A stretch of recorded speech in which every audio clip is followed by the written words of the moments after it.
আসসালামু আলাইকুম। সবাই কেমন আছেন? আশা করি সবাই ভালো আছেন।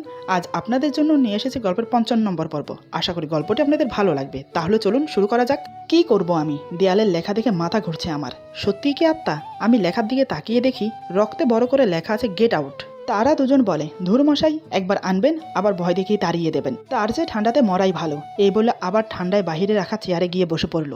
অথচ আমি এসবের কিছুই করিনি। আমি তো ছিলাম রুমে। যদি আমি না করি তাহলে করলোটাকে? আমি যতই অসুস্থ হই না কেন, আমার কাছে তো আর সুপার শক্তি নেই যে এই রুমে উড়ে আসবো, আবার রক্ত দিয়ে ভয় লাগিয়ে চলে যাব। তার মানে কি আমি অসুস্থ? এসব নানান কথা ভাবতে ভাবতে রুমে গিয়ে ঘুমিয়ে পড়লাম। সকালে ঘুম থেকে উঠে ফ্রেশ হয়ে নিলাম, তারপর নাস্তা বানিয়ে নিলাম। পুতুলটার কথা মনে পড়লেও তাকে আমি বের করলাম না স্টোর রুম থেকে। নাস্তা করে ভালো জামা কাপড় পরে নিলাম। শ্বশুর বাড়িতে তো আর এমনি এমনি যাওয়া যায় না। আমি উঠোনে রাখা চেয়ারে গিয়ে বসে রইলাম। কনস্টেবলরা নেই, হয়তো বাইরে কোথাও গেছে। কিছুক্ষণ পরে দেখি কালো ড্রেস পরা কেউ একজন আসছে, হাতে একটা ফাইল। এই প্রথম দেখলাম পুলিশ উকিল সেজে এসেছে। কাছে আসতেই বুঝলাম এটা পুলিশ না, এটা উকিল। খান সাহেবের কথা মনে পড়ল। তিনি বলেছিলেন কিছুদিন পর উকিল আসবে আর আমাকে সব সম্পত্তি বুঝিয়ে দেবে। চোখে পানি চলে এলো। জানি না কিসের আনন্দে, সম্পত্তি পাওয়ার আনন্দে নাকি আমি যে অসুস্থ নই সেটা ভেবে। আমি উকিলকে খুশিতে জড়িয়ে ধরলাম। অন্তত তার আশা থেকে বুঝলাম যে সবকিছু ঠিক। পুতুলটার মাঝে থাকা নিশুর আত্মার কাজ, আমার নয়। তার মানে খুনটা আমি করিনি। আমার বোনও জীবিত। আমার সৎমা মিথ্যে বলেছে। সাথে সাথে ইমোতে মাকে মেসেজ দিলাম, আমার বোনের যদি কিছু হয় তোকে জ্যান্ত পুঁতে ফেলবো। বেয়াদব মহিলা, আমি জেনে গেছি আমি সুস্থ। আর তোর কোনো মিলাদ পড়ানোর দরকার নেই। তুই মিলাদ পড়ালে মিলাদের অসম্মান হবে। আমি আসার আগে পালিয়ে যা। আমি মেসেজ দিয়ে আবার উকিলকে জড়িয়ে ধরলাম। উকিলের প্রতি ভালোবাসা দেখে উকিল সাহেব ছোট বাচ্চার মতো কান্না করে আমাকে বলে, আপনার আন্তরিকতা দেখে খুব ভালো লাগলো। আবেগে কান্না চলে এসেছে। আজকাল উকিলদের থেকে মানুষের প্রেম মহাবত উঠে গেছে। উকিলের প্রতি আপনার ভালোবাসা আমাকে আবেগপ্রবণ করে দিল। কখনো কোনো মামলায় লড়াই করতে হলে বলবেন, 50% ডিসকাউন্ট দেবো আপনাকে। আল্লাহ আপনাকে নেক হায়াত দান করুক, আমিন। আমিও কান্না মুছে বললাম, আপনাকে দেখে যে কি যে আনন্দ লাগছে বলে বোঝাতে পারবো না। উকিল বলে, বাবা, তোমাদের মতো ভালো মানুষেরা এখনো বেঁচে আছে বিধায় পৃথিবীতে উকিল বেঁচে আছে। ততক্ষণে পিছনে এসে দাঁড়িয়েছে কনস্টেবলরা। সেখান থেকে একজন বলে, উকিল সাহেব, সত্যি উনি অনেক ভালো মানুষ। উনি এত ভালো যে একজনকে খুন করেছেন। কথাটা শুনে উকিল জড়িয়ে থাকা থেকে ছাড়িয়ে নিলেন নিজেকে। তারপর কোর্ট ঠিক করতে থাকলেন। ভয়ে মুখ কালো হয়ে গেছে তার। উনি আমাকে বলে, সত্যি কি আপনি খুনি? আমি বললাম, জানি না স্যার, তবে মনে হয় আমি খুন করিনি, আবার মনে হয় করেছি। উনি আমার কথা বুঝতে না পেরে মাথা চুলকাতে থাকেন। আমি উকিল সাহেবকে ভেতরে নিয়ে গেলাম। উনি সোফায় বসে আমাকে বলে, প্লিজ পুতুলটাকে আনবেন। আমি বললাম, না মানে পুতুলটাকে ছাড়া হবে না? উকিল বলে, না হবে না, সম্পত্তির দলিলে যার নাম উল্লেখ থাকবে তাকে থাকতে হবে। আমি বললাম, ও আচ্ছা, চিন্তা করবেন না, আমি নিয়ে আসছি, একটু বসুন। এই বলে আমি উঠে গেলাম স্টোর রুম থেকে আনতে। আমি তালা খুলেই দেখি পুতুলটা এক কোণে পড়ে আছে। দেখে খুব মায়া হলো। আমি কোলে নিয়ে আদর করতে করতে বললাম, সরি নিশু, আমাকে ক্ষমা করে দাও। আমি ওয়াদা করছি যদি সবকিছু সমাধান হয়ে যায় তাহলে তোমার বাবা যেভাবে বলেছে সেভাবে রাখবো তোমাকে। আমি আদর করতে করতে নিয়ে এলাম পুতুলটাকে। একটা পুতুলের প্রতি আমার ভালোবাসা দেখে উকিল সাহেব আবার আবেগপ্রবণ হয়ে গেলেন। আমি পুতুলটাকে নিয়ে বসে পড়লাম। সব সম্পত্তি পাওয়ার জন্য খুশি মনে উকিলের দিকে তাকিয়ে রইলাম। তিনি উইল পড়তে লাগলেন। আমি আসিফ খান, আমার যাবতীয় যত অস্থাবর আস্থাবর সম্পত্তি আছে সব সম্পত্তি আমার মেয়ে নিশু মানে পুতুলটির নামে লিখে দিলাম। যদি আমার পুতুল অ্যাক্সিডেন্টে মারা যায় তবে আমার সব সম্পত্তি আমার পুতুল জামাই তারেক পাবে। কথাটা শুনে আমি চমকে উঠে দাঁড়িয়ে গেলাম। আমি উকিলকে বললাম, তার মানে কি সব সম্পত্তির মালিক এই পুতুলটা? উকিল বলে, একদম সব সম্পত্তি। আমি বললাম, পুতুলটা অ্যাক্সিডেন্টে মারা গেলেই আমি পাবো সম্পত্তি? উকিল বলে, হ্যাঁ, আপনি ঠিক শুনেছেন। আমি হাঁ করে রইলাম। উকিল ধন্যবাদ দিয়ে চলে গেল। আমি ভাবতে লাগলাম, তার মানে কি সব সম্পত্তি আমার হবে যদি পুতুলটাকে আমি খুন করি? একটা পুতুলকে খুন করা তো আর সম্ভব নয়। টেনশনে কেটে গেল একটা দিন আরেকটা রাত। রুহি ফোন দিয়েছিল একটু আগে ইমোতে। ভিডিওতে দেখিয়েছিল তার বিয়ের প্রস্তুতি। সে আমাকে ফোন দিয়ে হলুদের সব কাপড় চোপড় দেখালো। সে কাঁদতে কাঁদতে বলে, এই দেখো তোমার রুহির হলুদের শাড়ি, এই দেখো তোমার রুহির হলুদের স্টেজ, আরও দেখবে, দেখো এই হাজারো রকমের কসমেটিক তোমার রুহির।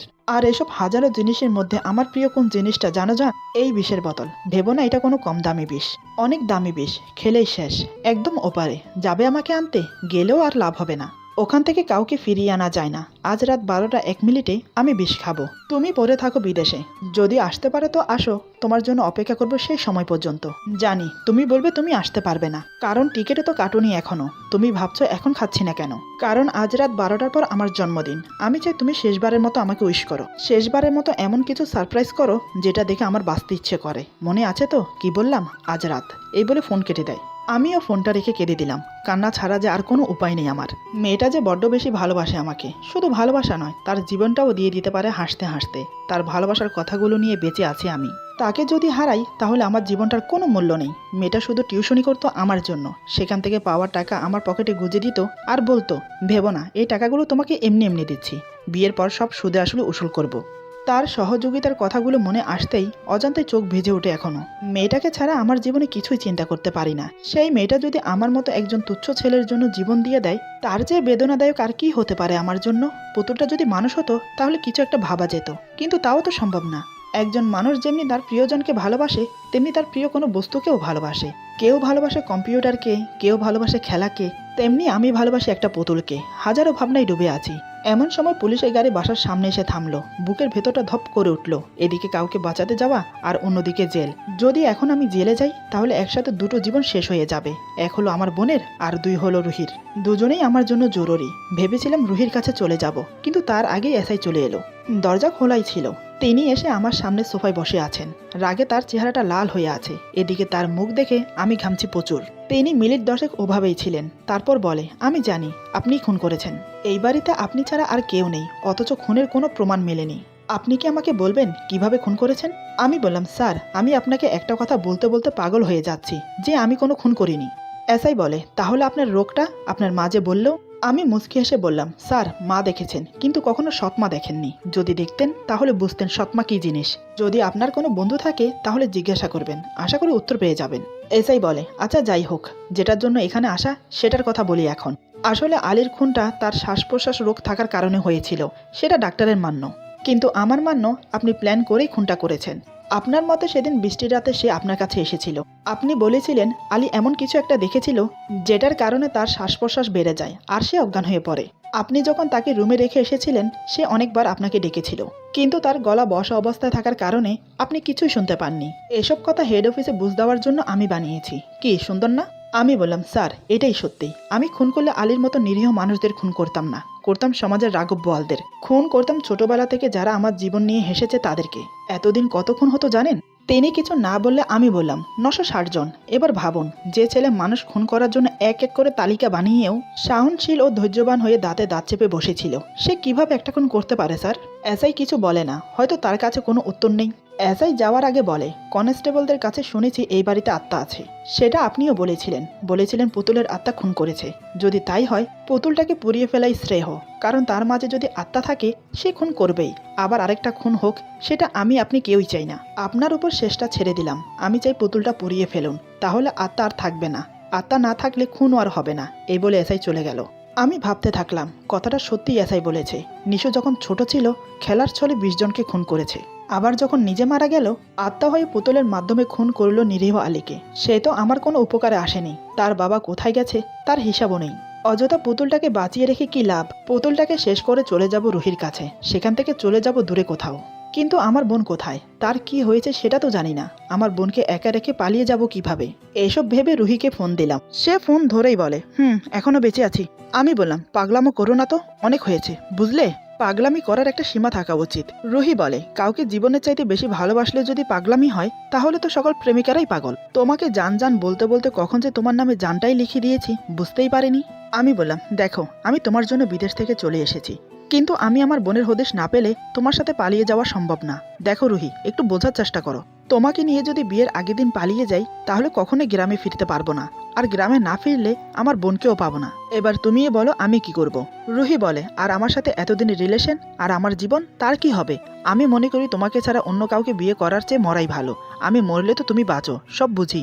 আমি বললাম, ধুর, মরলে মরো, আমার বোনের খবর না পাওয়া পর্যন্ত কিছুই করতে পারবো না। রুহি বলে, তাই তো, আমি যদি না মরি আমার নাম পাল্টে দেবো। এই বলে ফোন কেটে দেয়।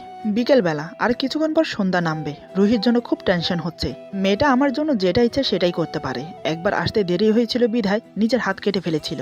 বড় আবেগী মেয়ে। পুতুলটার একটা ব্যবস্থা করে চলে যেতে হবে গ্রামে, কিন্তু গ্রামে থাকবো কোথায়? 1 দিন বা 2 দিন থাকা যাবে, কিন্তু 3 দিনের মাথায় তো চলে আসতে হবে।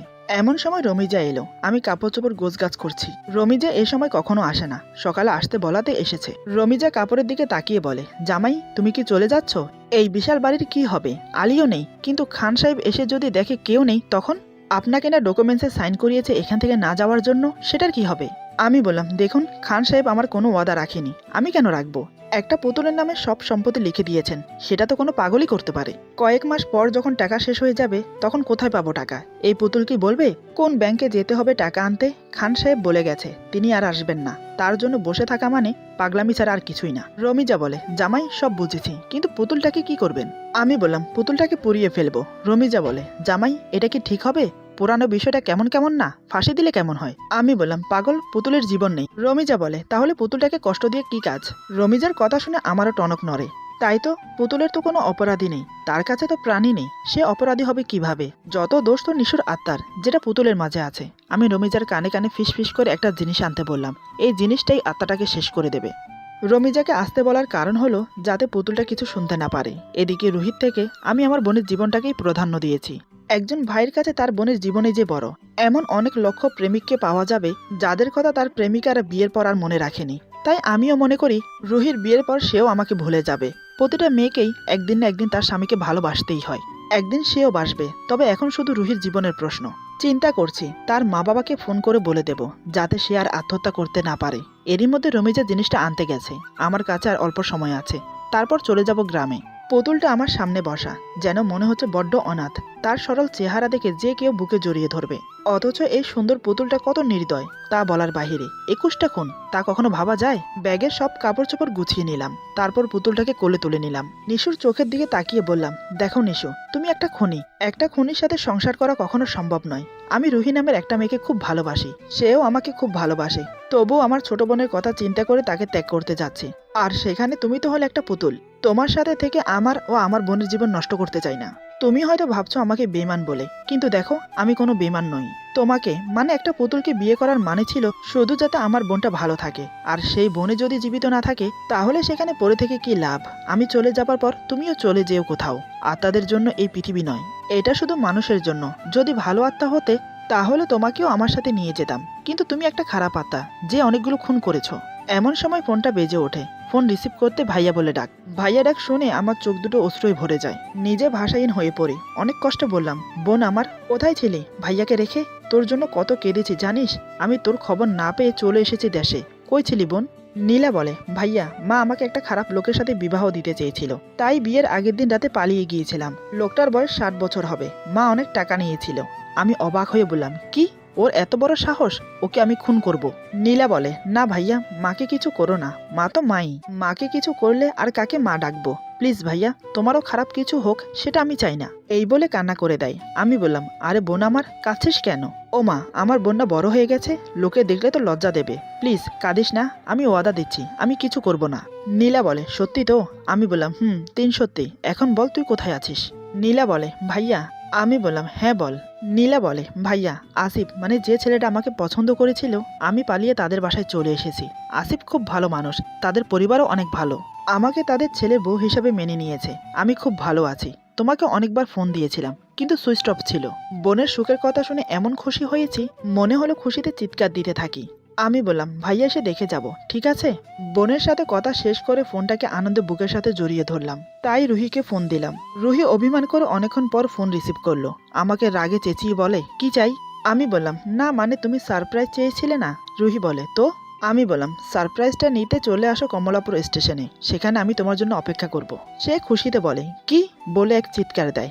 রুহি বলে, আমি এখনই পিছনের দরজা দিয়ে বেরিয়ে যাচ্ছি, তুমি একটু কষ্ট করে আগে থেকে অপেক্ষা করো, আমি আসছি। তবে? আমি বললাম, তবে কি? রুহি বলে, সাথে বিষের বোতলটাও রাখবো, যদি গিয়ে দেখি তুমি নেই তাহলে বিষ খেয়ে নেব। রাজি? আমি বললাম, রাজি। এই বলে ফোন কেটে দিল। আমার অনেক আনন্দ হচ্ছে নিজের ভালোবাসার মানুষকে কাছে পাবো বলে। এমন সময় রমিজা একটা ছোট বোতল নিয়ে রুমে আসলো। রমিজা বলে, জামাই, এই নেন আপনার বিষ। এখন কি পুতুলটাকে বিষ খাওয়াবেন নাকি? আমি বললাম, দেখো রমিজা, আমি অনেক চিন্তা করেছি। যদি পুতুলটাকে ফেলে দেই বা জ্বালিয়ে দেই তাহলে সব সম্পত্তি হাতছাড়া হয়ে যাবে, আবার পুতুলটার আত্মার কোনো ক্ষতি হবে না, সে আরেকটা পুতুল খুঁজে নেবে। রমিজা বলে, তো এখন?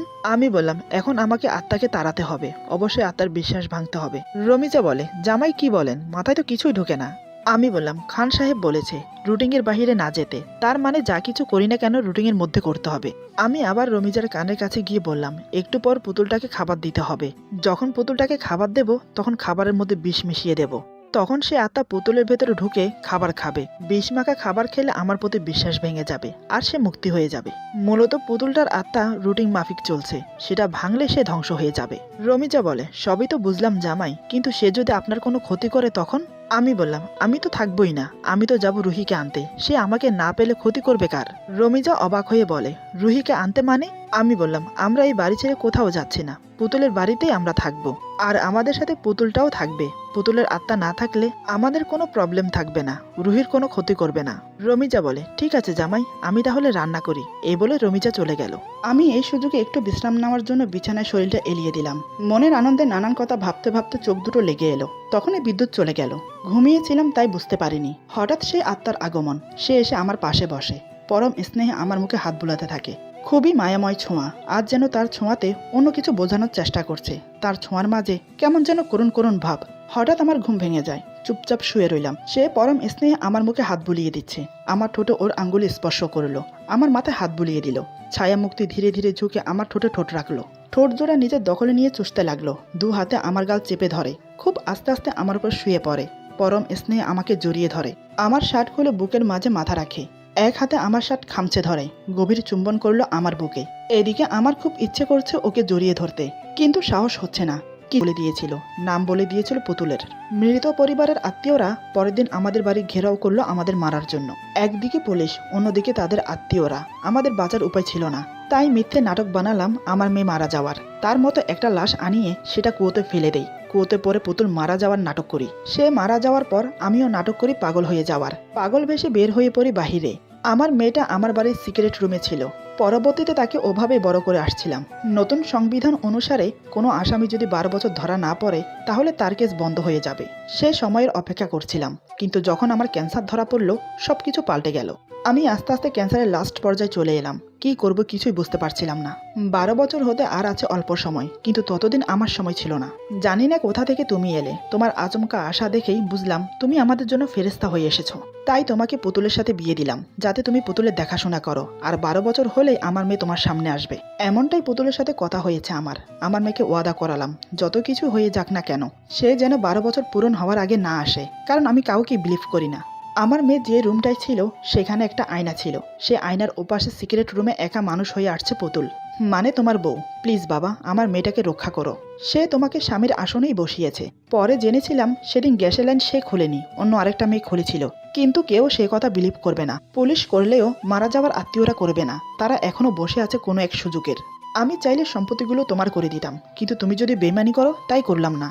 আর তোমার বউর সম্পত্তি তো তোমারই। আমি নিশুর নামে মানে পুতুলের নামে সব সম্পত্তি লিখে দিলাম। প্লিজ বাবা, আমার মেয়েকে জীবন দিয়ে হলেও রক্ষা করো। এটা আমার শেষ ইচ্ছা। ভালো থেকো।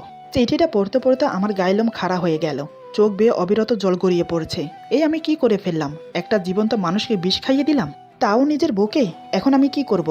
হঠাৎ উপায়ন্তর না পেয়ে যা করলাম তা দেখে বাসের সব লোক আমার দিকে তাকিয়ে থাকে অবাক হয়ে। তারা কিছুই বুঝতে পারছে না আমি কেন এমন করছি। একে একে সবার মাঝে গুঞ্জন শুরু হলো। এরপর যা হলো। আজকের গল্প এখানে সমাপ্ত। গল্পের বাকি অংশ পেয়ে যাবেন আগামী পর্বে। আশা করি গল্পটি আপনাদের ভালো লাগবে। সবাই ভালো থাকুন, সুস্থ থাকুন। আল্লাহ হাফেজ।